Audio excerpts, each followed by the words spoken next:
안녕하세요. 오늘도 사연살롱을 찾아주셔서 감사합니다.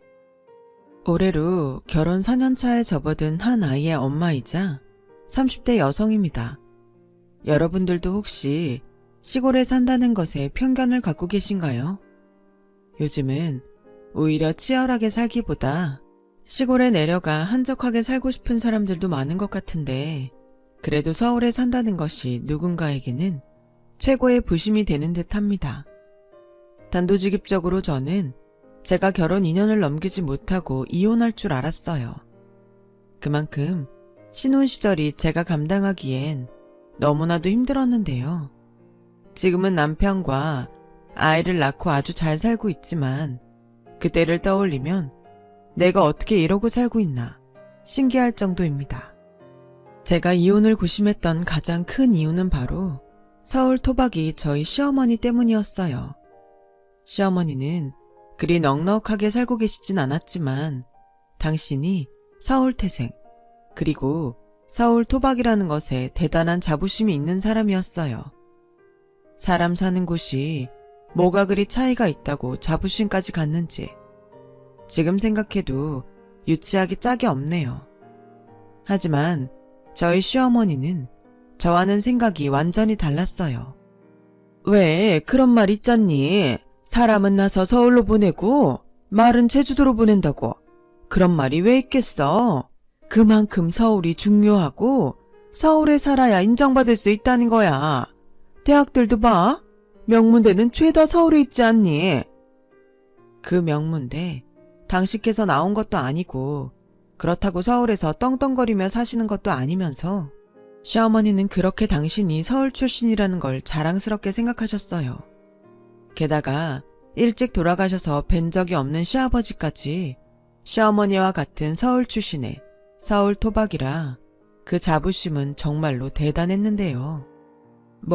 당신이 그런 생각을 하고 산다는데 제가 뭐라고 할 건 아니지만, 제가 공교롭게 지방 출신이라 시어머니와 종종 지역감정으로 부딪히는 일이 있었어요.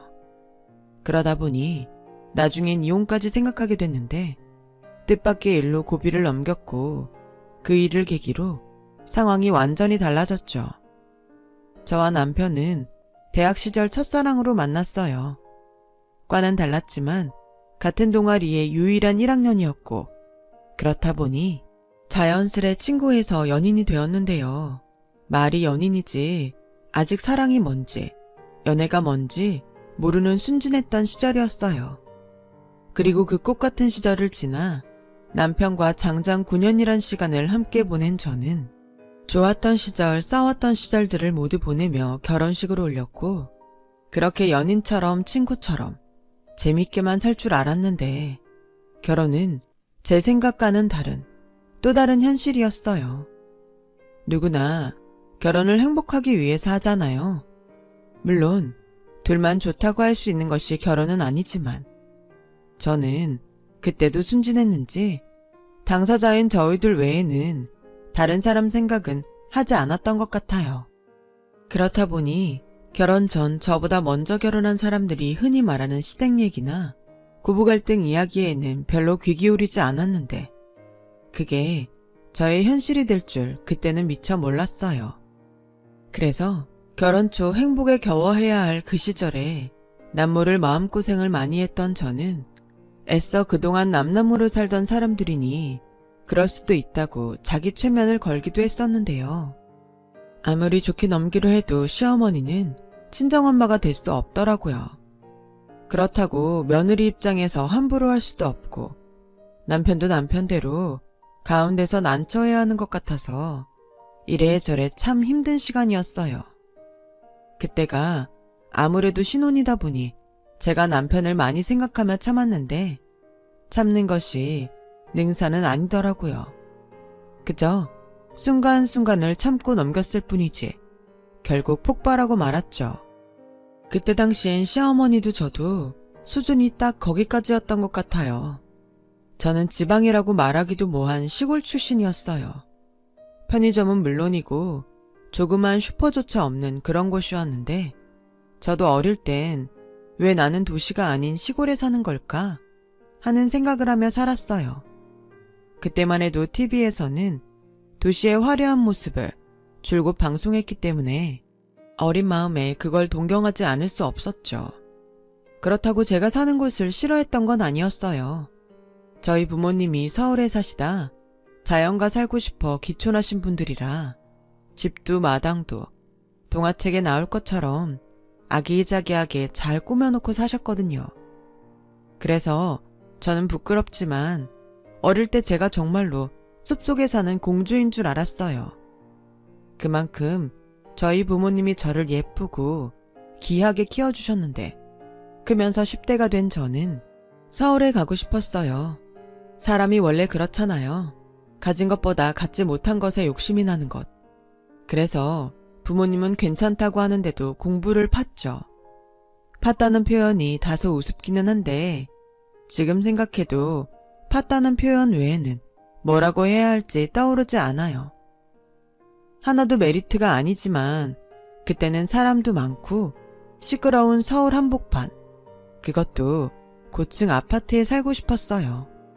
그래서 읍내 시내에서 늦게까지 학원을 다녔고 밤이면 친정아빠가 차로 저를 데리러 오셨는데 저희 그 욕심 때문에 저희 부모님도 고생이 많으셨죠. 그리고 그 결과 저는 서울 명문대에 입학을 했고 드디어 원하던 서울살이를 시작했는데요. 꿈에 그리던 서울에 사니 설레고 참 좋았는데 신나고 좋은 것도 한두 달이고 금세 어쩐지 좀 외로워졌어요. 친구들은 수업 끝나면 부모님이 계시는 집에 가는데 저는 아무도 없는 자취방에 가야 하니 부모님도 보고 싶고 집밥도 먹고 싶고 생각보다 빨리 집이 그리워지더라고요. 엄마는 힘들면 휴학해도 된다고 말씀은 하셨지만 제가 고집부려서 여기까지 와놓고 그러고 싶진 않았어요. 그래서 동아리에 들어가면 좀 나아질까 싶어서 평소 책 보는 걸 좋아하니 독서 관련 동아리에 들어가게 되었어요. 그곳에서 지금의 남편을 만나게 된 거예요. 남편은 앞서 얘기했듯 서울 토박이 부모님 밑에서 태어났고 부모님 모두 서울 출신이라 친척들도 모두 서울에 살다 보니 휴가 때 여행 가는 것을 빼면 서울 밖에 나갈 일이 없는 그런 집 사람이었는데 그렇다 보니 남편은 오히려 거꾸로 지방 출신인 제가 좀 신기했던 모양이었어요. 거기도 학원 같은 거 있어? 그리고 백화점이나 마트 그런 데보다는 시장을 이용하나? 지방에도 백화점이랑 마트, 학원 다 있거든? 사람 사는 데가 다 똑같지. 그래? 아니, 우리 엄마는 지방이라고 하면 아무것도 없는 줄 아셔서. 나도 그런 줄 알았지. 그럼 너희 집도 아파트야? 아니, 주택. 역시 지방은 아무래도 아파트보다는 그런 주택이 많지? 아, 나는 주택이 더 좋다고 생각해. 난 한 번도 마당 있는 집에서 못 살아봤거든. 아, 그러셔. 하긴, 넌 놀이터에 가서 놀았을 테니까. 그럼, 넌 어디서 놀았어? 그리고 너는 왜 사투리 안 써? 거기는 사투리 없어? 몰라. 저는 호기심 어린 눈으로 코치코치 물어보는 남편이 짜증나고 싫었어요. 가뜩이나 지방 출신이라 스스로 컴플렉스가 있었는데 남편이 자꾸 그걸 아무렇지 않게 건드리는 게 싫었죠. 하지만 같은 동아리다 보니 우리 둘은 꽤 자주 만났고 별로 상대하고 싶지 않았는데 남편은 제 마음도 모른 채 해맑게 다가왔어요.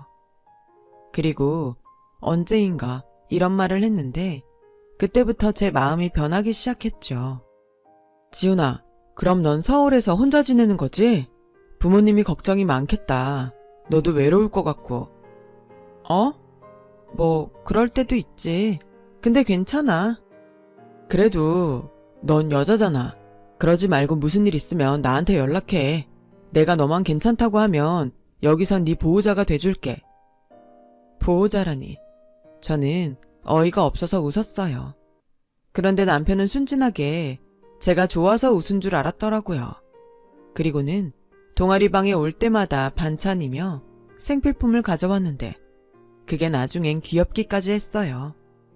대학이라는 곳이 다양한 곳에서 사람들이 모이지만 대학이 서울에 있다 보니 서울 친구들 중엔 은근 지방 출신 친구들을 무시하는 애들도 있었고, 저는 지방이라고 해도 도시가 아니다 보니 완전 농사 짓고 힘들게 살다 개천에서 용나서 서울에 온 줄 착각한 아이들도 있었는데, 남편은 그런 것과는 결이 다른 그런 사람이었어요.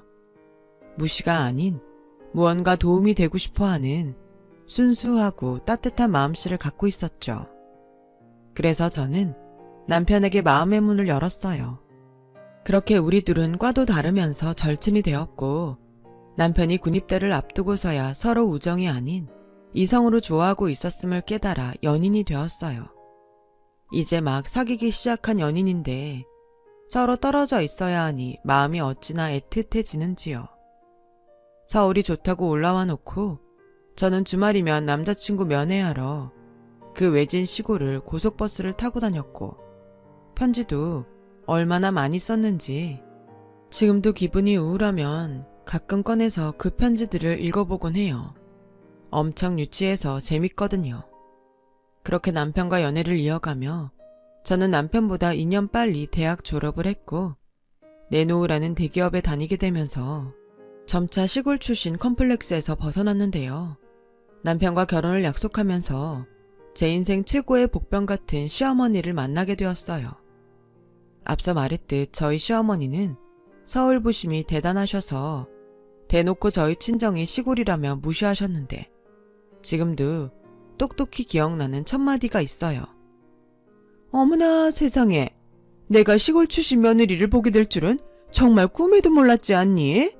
네가 우리 집안 시골 출신 1호야. 저게 좋다는 건지 싫다는 건지 시어머니는 그때는 몰랐지만 잘 살지도 못하면서 무조건 따지지도 않고 시골에 살면 서울 사는 사람들보다 못 산다고 생각했고, 저를 아주 시골에서 여기까지 오느라 그야말로 개고생한 줄 아셨는데요. 엄마, 무슨 말이 그래? 시골 출신이라니. 왜? 맞잖아. 시골에서 태어나서 살다가 왔다며. 엄마가 뭐 없는 소리 했니? 그나저나 너도 참 대단하다. 그 깡촌에서 얼마나 공부를 잘했길래 서울로 대학을 나와? 게다가 대기업 취직도 하고 이젠 서울 남자랑 결혼까지 하니? 예, 너도 이만하면 성공했다. 저는 솔직히 표정 관리를 잘 하지 못하는 편이에요. 그래서 얼굴에 불쾌한 감정이 그대로 나타났을 텐데 시어머니는 그런 건 신경 쓰지 않는 듯 했죠. 그러면서 그럼 상견례는 니네 부모님 서울 구경이라도 하게 올라오시라 해라. 내가 강남에 있는 좋은 한정식 집으로 예약할게. 마침 가격은 좀 나가도 좋은 곳을 내가 알거든. 이참에 거기서 드시지 못한 것도 좀 드시고 서울 구경도 시켜드려라. 저희 부모님 서울에서 사셨던 분들이라 구경까지 하실 필요는 없으세요.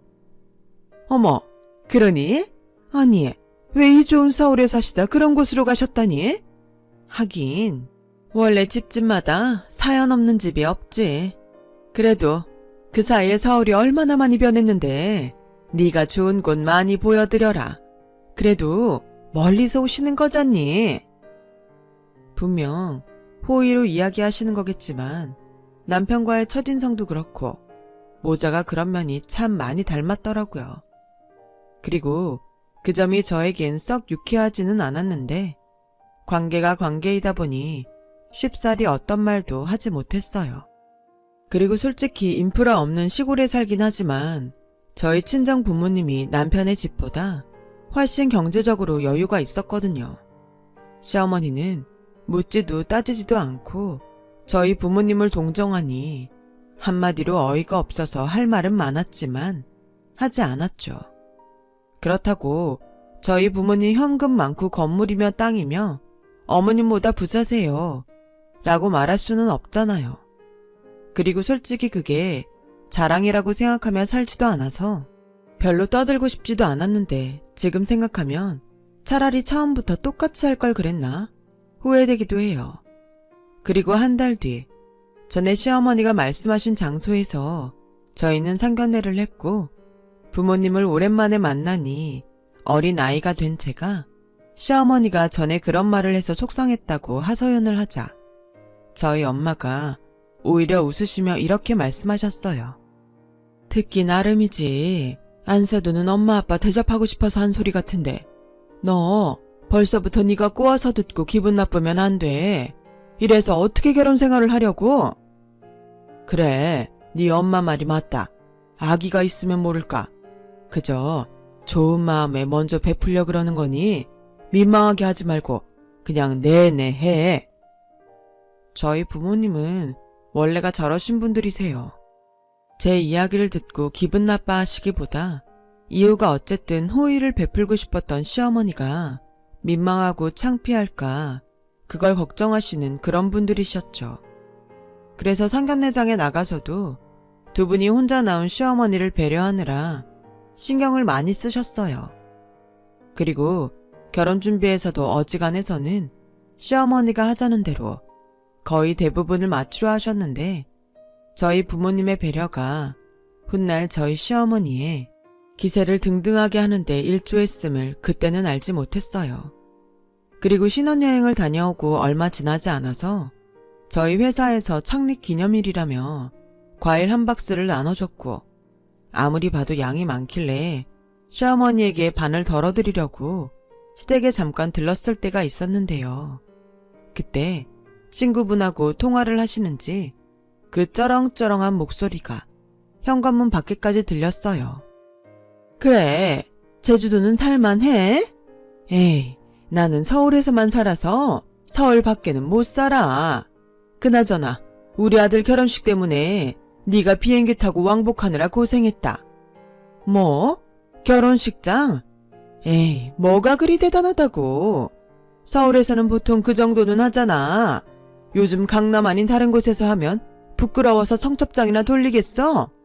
그래도 사돈네가 시골 분들이라 우리한테 맞추느라 고생 좀 하셨지. 그래도 딸 자식 기 안 죽이려고 싫다는 소리 한마디를 못하더라.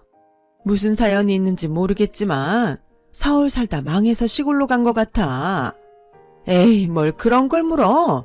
그냥 딱 보면 아는 거지. 그리고 막말로 돈 있는 사람이 뭐가 하셔서 깡촌으로 가나. 아무튼 처가가 좀 흠이긴 한데 며느리는 능력 있어. 그 깡촌에서 길을 쓰고 여기까지 올라온 거 봐. 생활력은 있겠지. 그래, 언제 시간 내서 한 번 더 와. 내가 강남에 맛있는 고깃집 하나 알거든. 우리 거기서 밥 먹자.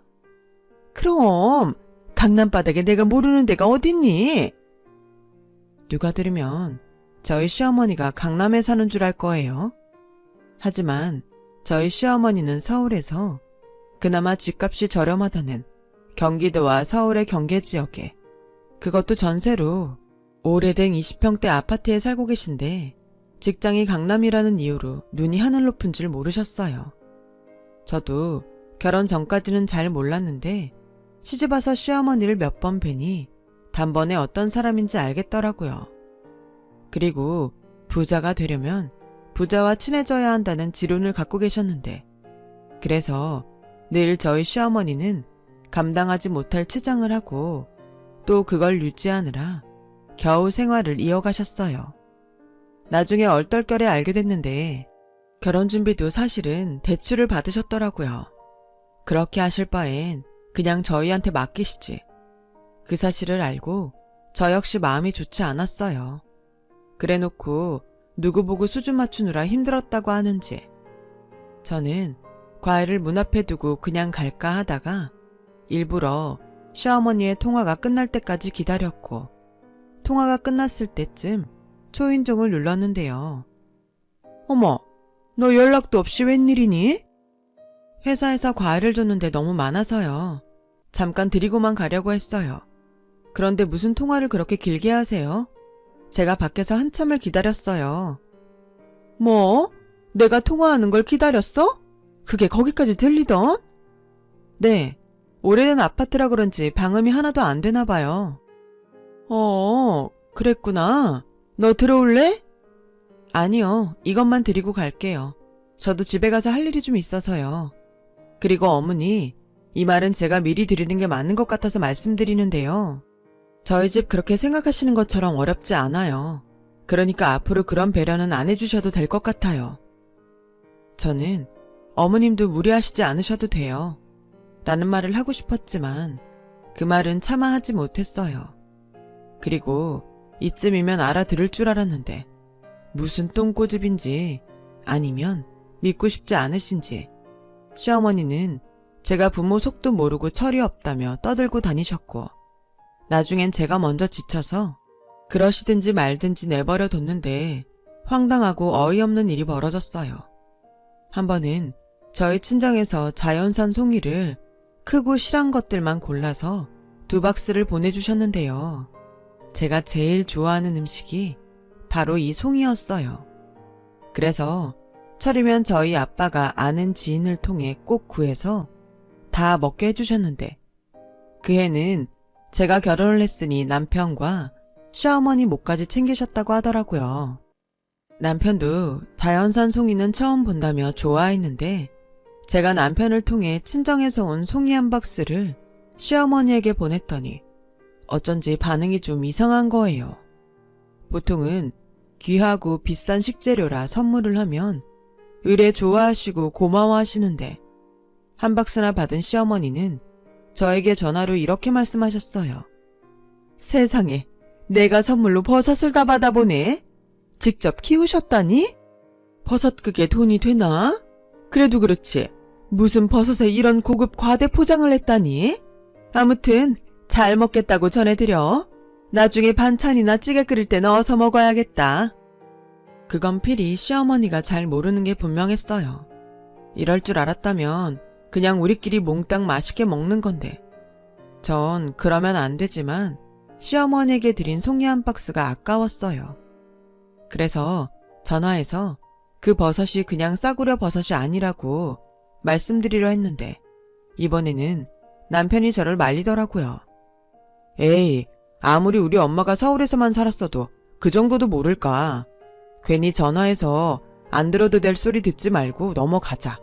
나 빨리 송이 먹고 싶어. 저는 아무리 생각해도 시어머니가 모르는 것 같은데 저는 제가 또 오버하는 걸까봐 남편 말을 듣기로 했어요. 그리고 보름이 지나 시댁에서 저녁을 먹으러 오라고 해서 갔는데 주방에 딸린 작은 베란다 문을 여니 시래기 위에 제가 드렸던 송이버섯이 그대로 방치돼 있었던 거 있죠. 어머니, 이걸 이대로 두셨어요? 이거 너무 아까운데. 내가 혼자 있지 않니? 버섯이 많아서 말려서 보관하려고. 그래야 썩지도 않고 좋을 것 같아서. 아니, 그래도 그렇지. 향도 다 날아가고 너무 아까워요. 차라리 사무실 직원분들하고 나눠 드시지. 어머 얘, 아무리 사돈 내가 시골에 산다고 하지만 버섯을 나눠 먹냐? 인삼도 아니고. 엄마, 누가 송이를 저렇게 먹어? 설마 했는데 엄마 자연산 송이 몰라? 이놈이? 엄마가 주부 경력이 몇 년인데. 그리고 버섯이 다 자연이지 인공이 있냐? 아니, 애들이 무슨 버섯 하나에 이렇게 열을 내? 어디 금가루라도 뿌려졌어? 니네 친정은 시골이라 저런 게 다 귀한가 보구나. 저는 기가 차서 말이 나오지 않았어요. 가치를 모르는 사람한테 그런 좋은 것을 줬다는 게 그저 호해가 될 뿐이었죠. 그리고 남편 역시 제 눈치가 보였는지 집에 와서는 자기 엄마 두둔하기 바빴는데요. 우리 엄마가 서울에서만 살아서 그런 걸 모르나 봐. 평생 그런 좋은 걸 먹어봤어야지. 아니, 내 생각엔 자기 어머니 우리 집을 무시해서 그러시는 것 같아. 처음부터 그랬잖아. 시골 산다고 무시하고. 정작 그 시골에 있는 우리 집에는 가보신 적도 없으시면서. 우리 엄마가 힘들게 살아서 자존심밖에 없어서 그래. 자기가 좀 이해해주라. 오죽하면 그걸로 위안 삼겠냐. 알고 보면 우리 엄마도 불쌍해. 남편의 말을 들으니 이해는 갔어요. 가진 것은 없지만 무시당하고 싶지 않은 그 마음을. 저도 사람인데 왜 모르겠어요. 다만 번지수를 잘못 잡고 저러시니 은근 스트레스가 되더라고요. 저 역시 말도 안 되는 무시를 계속 당하고 싶지 않았으니까요. 게다가 사소하지만 시어머니는 TV에서 자연인 관련 방송을 볼 때면 저희 친정도 저렇게 사냐며 시시덕거리는데 거기까지는 도무지 참을 수 없었어요. 그래서 한 번은 술을 내야겠다고 생각해 이런 말을 꺼냈는데요. 어머님, 그러지 마시고 언제 시간 내서 저희 친정에 한번 가보실래요? 뭐? 에이, 난 싫어. 난 벌레도 싫고 불편한 거 딱 칠색이야. 어머니, 여기 아파트에도 바퀴벌레 있고 계단에는 거미도 있던데요? 그야, 오래된 건물이니까 그렇지. 근데 니네 집에는 쥐도 있고 나방도 있고 그 뭐냐, 지네 같은 것도 있을 거잖아. 에이, 그런 거 하나도 없어요. 게다가 저희 엄마가 마당에 정원을 얼마나 예쁘게 꾸미고 사시는데요. 예뻐 봤자 시골 마당이지. 난 싫다. 난 서울이 좋아. 그리고 너도 이제 가족이니까 하는 말인데 니네 부모님 언제까지 거기 계실 생각이라든 지금이야 두 분이 정정하니까 거기 계신다지만 사람 일은 모르지 않니?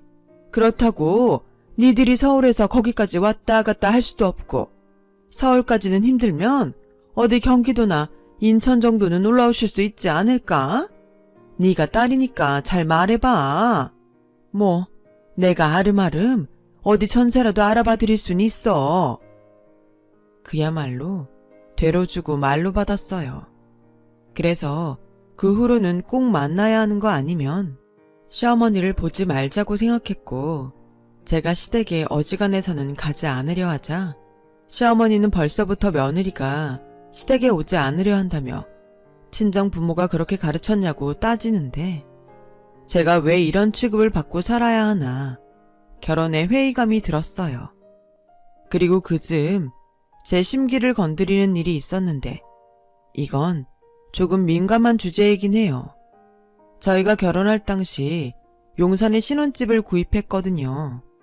저는 솔직히 서울 집값이 너무 높아 시작부터 집을 사고 싶지 않았는데 시어머니가 집값은 계속 오르니 미리 사지 않으면 너무 올라서 더 힘들어진다고 집을 꼭 사라고 하셨어요.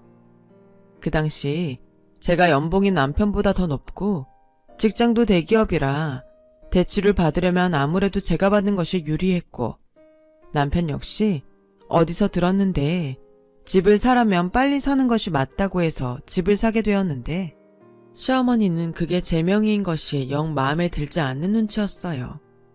내가 알아보니까 너희 그 집 많이 올랐다더라. 이럴 줄 알았으면 그냥 금리 조금 높아도 우리 아들 이름으로 사라고 하는 건데. 어머니, 제 이름이라서 아까우세요? 아니 뭐 사람 이름 모르는 거니까. 그리고 나도 이쪽 일을 하지만 우리나라에서 재산 늘리려면 부동산만한 게 없지. 너 내 덕인 줄 알아? 그리고 원래 재산은 가장 이름으로 하잖아. 너 나중에 애 낳고 회사 그만두게 생겼으면 그때는 내 아들 앞으로 돌려라. 저는 제가 듣고도 귀를 의심했어요. 어떻게 저런 말을 아무렇지 않게 할 수 있을까? 그래서 그나마 조금 잘 지내보려는 마음이 사그라들었고 그때도 남편은 자신의 어머니가 혼자 생활하시다 보니 그런 생각을 하시게 된 것 같다며 저에게 이해를 구하는데 그 순간은 정말이지 제 편이 없는 것 같았어요. 그래서 혼자 고심한 끝에 이혼을 생각하고 있었는데 뜻밖의 친정 부모님에게 전화가 걸려왔어요. 그리고 지방에 갖고 있던 땅과 건물이 도로 개발과 재편성 때문에 보상을 받고 팔게 되었고 저희 엄마는 그 돈으로 서울에 건물을 하나 구입하고 싶으시다며 시어머니에게 도움을 요청하셨어요. 엄마, 우리 그냥 어머니 말고 다른 사람한테 알아봐 달라고 하자.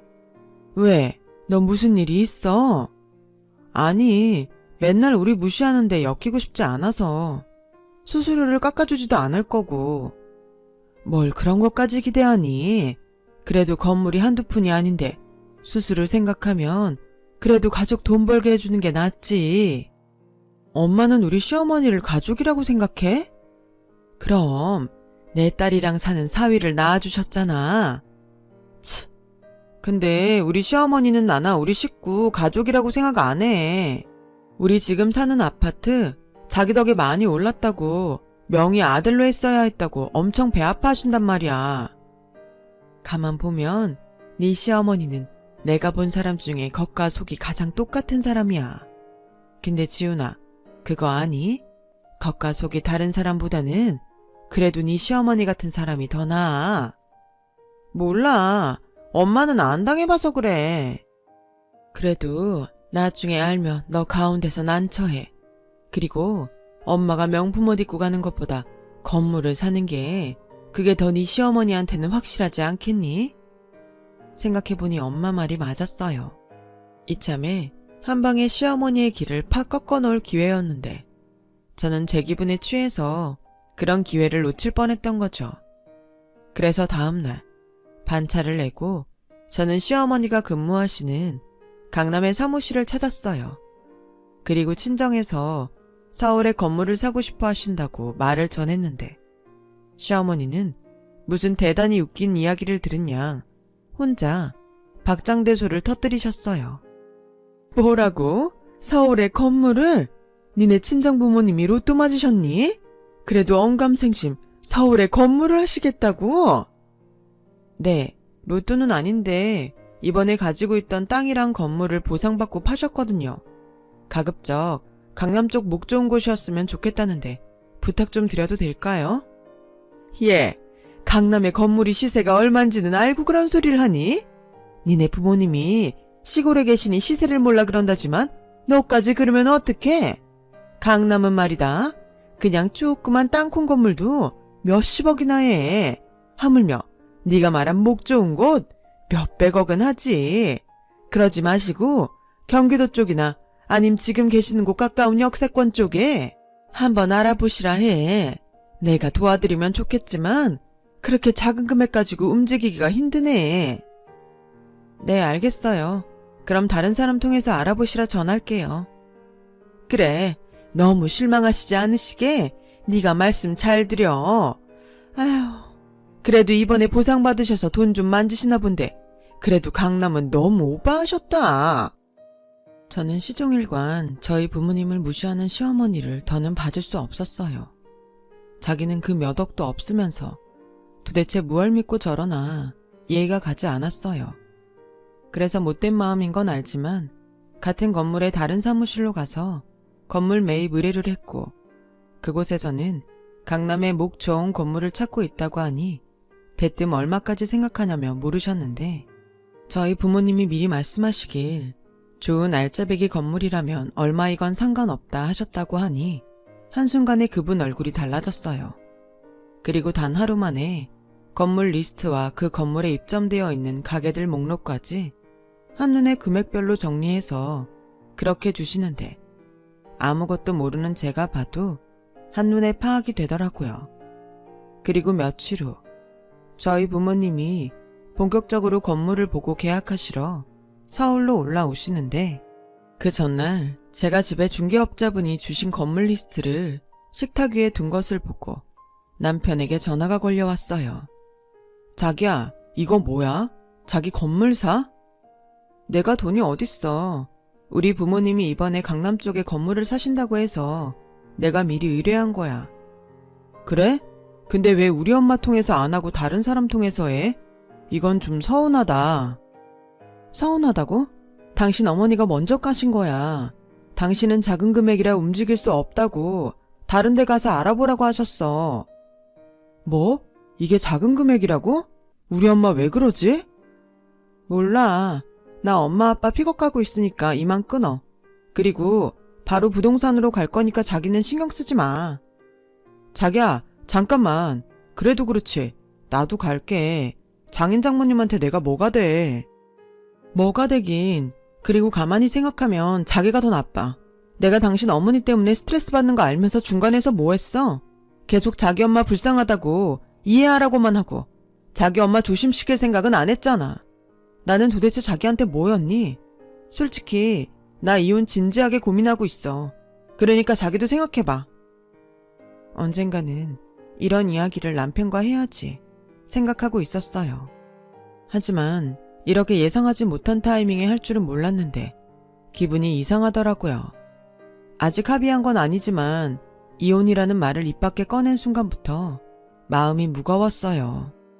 하지만 최대한 친정 부모님 앞에서는 표내고 싶지 않았기에 아무 일도 없는 듯 친정 부모님이 계신 고속버스 터미널로 갔고 두 분을 모시고 부동산에 도착하니 남편에게 연락을 받았는지 시어머니께서 건물 1층에 미리 나와 있었어요. 어머, 사돈, 그동안 잘 지내셨어요? 이렇게 오시는 줄도 모르고. 어머님이 어떻게 여기에 나와 계세요? 은우한테 연락받았다. 너는 왜 일을 이렇게 크게 만드니? 이 시엄마한테 미리 말했어야지. 무슨 말이요? 저희 부모님 건물 사신다는 말이요? 그 말은 이미 했는데. 아니, 니네 집에 그렇게 돈이 많다는 얘기는 안 했잖아. 난 그냥 몇 억 생기셔서 건물 타령하시는 줄 알았지. 그러게, 물어보시지도 않으셨잖아요. 당연히 저희 집은 돈이 없을 거라고 생각하시고 오버하는 거라고 하시더니. 어머, 얘, 내가 또 언제 그렇게 말했다고. 사돈, 제가 이 근방 건물 매물은 싹 다 알아보고 있어요. 여기서 이러지 마시고 저랑 오늘 건물들 보시죠. 아, 근데 어쩌죠? 저희 애가 이미 다른 분하고 약속을 잡았다는 것 같은데. 괜찮습니다. 이 바닥이 원래 뺏고 뺏기는 곳이에요. 게다가 저희가 이렇게 사돈지간인 줄 알면 지네들이 어쩌겠어요. 아니, 그래도 여보, 어쩌죠? 저기 사돈, 저희도 그래서 처음에 사돈한테 부탁을 드리려 했던 건데 이야기가 어쨌든 이건 도덕적으로 좀 아닌 듯 싶습니다. 저희가 다음에 또 이런 계획이 있으면 그때는 꼭 사돈에게 의뢰할 테니 이번에는 예정된 분이랑 거래를 해야 할 것 같아요. 저희가 사실 미리 다 브리핑을 받았고 오늘 실물 보고 계약을 진행할 생각이라서 이제 와서 다른 말을 하기에는 어려울 것 같습니다. 아니, 그래도 이게 얼마짜린데? 어머니, 그러게 제가 계속 이 얘기할 때 잘 들어주시지 그러셨어요. 저희 부모님이 어머니 생각 많이 하셨는데. 뭐야? 너도 그러는 게 아니지? 내가 아무리 착각을 하고 있어도 네가 아니라고. 니네 집에 돈이 많다고 나를 설득했어야지. 제가 안 했을까요? 어머님이 믿고 싶지 않으셨으면서. 그리고 그 송이버섯도 한 송이에 얼만데. 어머님은 하나부터 10까지 저희 집을 무시했잖아요. 요즘 어떤 세상인데 사는 지역을 가지고 선입견을 갖고 사람을 판단해요? 너 일부러 그랬지? 가만 생각하니까 네가 나 엿먹이려고 일부러 그랬어. 내가 너네 사는 아파트가 몰랐다고 명의 어쩌고 할 때도 너 표정 별로였잖아. 당연하죠. 그런 소리 듣고 그럼 웃어요. 그래서 저 어쩌면 은호 씨랑 이혼할 수도 있어요. 제가 너무 힘들어서 은호 씨한테 얘기했거든요. 그러니까 어머님도 아시고 계세요, 그럼. 저는 한순간 벙진 시어머니를 두고 그렇게 저희 부모님을 모시고 다른 부동산 사무실로 향했어요. 그 사이 저 멀리서 남편이 뛰어오는 것 같았지만 이젠 저랑 상관없다고 생각하니 별로 마음이 쓰이지 않더라고요. 하지만 저희 부모님 생각은 좀 다르셨어요. 그래서 거의 계약 직전까지 갔음에도 저희 아빠가 사정을 이야기하고 그동안 애쓰고 고생한 수고비를 챙겨주는 조건으로 계약을 무르고 오셨는데요. 저는 그런 부모님을 이해하지 못했어요. 아빠, 왜 그랬어? 설마 우리 시어머니 통해서 사려고? 지은아, 아빠는 건물을 사는 것보다 네가 더 중요해. 근데 오늘 보니까 너랑 그리고 안 사돈이 보기가 영 안 좋더라. 우리가 괜히 건물을 산다고 해서 일을 이렇게 만들었나 싶고. 아니야. 이미 그 전부터 시어머니랑 안 좋았어. 자꾸 우리 집을 무시하잖아. 아빠도 엄마한테 대충 들어서 알아. 그게 그렇게 속이 상했어? 이혼까지 생각할 만큼? 아빠는 대수롭지 않을지 몰라도 나는 그동안 힘들었어. 좋은 소리도 한두 번이지. 그런 소리를 몇 년씩 들어봐. 그래서 너 정말로 이혼할 거야? 그럼 좋아. 이왕 이혼하는 거 다 같이 모여서 결정하자. 그렇게 세상 불편한 자리가 마련됐어요. 그리고 무슨 대역 죄인처럼 풀이 잔뜩 죽은 시어머니와 남편은 약속이나 한 듯 저희 부모님에게 매달리기 시작하셨는데요. 저기, 제가 정말 잘못했습니다. 제가 어른답지 못했어요. 두 분 저 때문에 기분 많이 상하셨죠? 제가 워낙 서울 살면서 남편 없다고 무시당하고 돈 없다고 무시당하다 보니까 저도 모르게 그만 큰 실수를 하고 말았습니다. 아버님, 어머님, 저도 잘못했어요. 지훈이를 먼저 챙겼어야 했는데 제가 생각이 짧았습니다. 다시 기회를 주신다면 그때는 지훈이를 위해서만 살게요. 저 정말 지훈이 없으면 못 삽니다. 왜? 아파트 값이 많이 올라서? 내가 그거 팔아서 똑같이 나눠주면 그때는 내 딸이랑 이혼하겠는가? 여보. 아니요, 저 그 아파트 필요 없습니다. 저는 지훈이만 있으면 돼요. 저 평생 지훈이랑 살고 싶습니다. 사돈, 제가 애들 안 보고 살게요. 그럼 화가 좀 풀리실까요? 아니요. 그럼 제가 무릎이라도 꿇을까요? 아닙니다. 상처받은 건 제가 아니지 않습니까? 저는 제 딸이 행복했으면 좋겠어요. 그래서 사과는 제가 아니라 저희 딸한테 하시는 게 맞는 것 같습니다. 그리고 자네도 우리한테 이러지 말고 자네 와이프한테 가서 빌어. 우린 그저 우리 딸 결정을 존중할 거니까. 자기야, 정말 미안해. 자기 그렇게 힘든 줄 몰랐어. 예, 미안하다. 내 앞으로 너한테 진짜 잘할게. 아니, 네가 안 보고 싶다고 하면 그냥 남남처럼 살아도 된다. 그냥 내가 내세울 게 없어 그랬다. 용서해다오. 분명 저는 원하던 사과를 받았는데 오히려 마음이 무거웠어요. 아마도 저희 아빠는 저한테 그런 마음을 느끼라고 이런 자리를 마련하신 것 같은데 아빠의 계획은 적중했죠. 그 후 저는 남편과 새로운 마음으로 다시 시작하기로 했어요. 어머니도 이젠 저를 무시할 수 없으니 제 눈치를 보기 시작하셨고 저희 아빠가 시어머니를 통해 건물을 매입하고 또 그 건물에 보증금 하나 없이 시어머니에게 가게 하나를 내주셨는데 그 때문인지 저희 시어머니는 예전과는 완전히 다른 사람이 되셨어요. 이제는 당신께서 먼저 시골에 계시는 저희 부모님의 안부를 챙기시고 건물 관리도 알아서 하시는데 워낙에 시어머니께서 꼼꼼한 성격이라 저희 부모님이 너무 감사하게 생각하고 계세요. 이렇듯 서로에게 고마워하고 또 챙기려 하니 저도 남편도 언제 그런 서운한 일이 있었나 싶을 정도로 요즘은 너무 편안하고 행복해요. 그리고 그만큼 편해져서인지 그 일을 겪은 후 저는 얼마 안 돼 지금의 딸아이를 임신했고 지금은 아이를 키우느라 육아휴직 중이에요. 모두들 첫 아이는 그렇게 고생한다고 하던데 저는 시어머니가 나서서 육아까지 도와주시니 휴직을 한 것이 민망할 정도로 아주 편안하게 지내고 있답니다. 그래서 요즘은 남편보다 시어머니에게 더 큰 고마움을 느끼고 살아요. 그리고 고마운 만큼 이 마음과 행복이 오래갔으면 좋겠다고 바라게 되는데요. 그러려면 아무래도 제가 더 성숙한 사람이 돼야 할 것 같아요. 부디 저희가 큰 다툼 없이 지금처럼 잘 지낼 수 있기를 바라보며 제 사연을 마치겠습니다. 긴 저의 이야기 들어주셔서 대단히 고맙습니다. 항상 건강하시고 행복하세요. 여러분, 사연 댓글에 응원과 현명한 조언 부탁드려요. 좋아요와 구독은 저에게 큰 힘이 됩니다. 오늘도 좋은 일 가득하세요.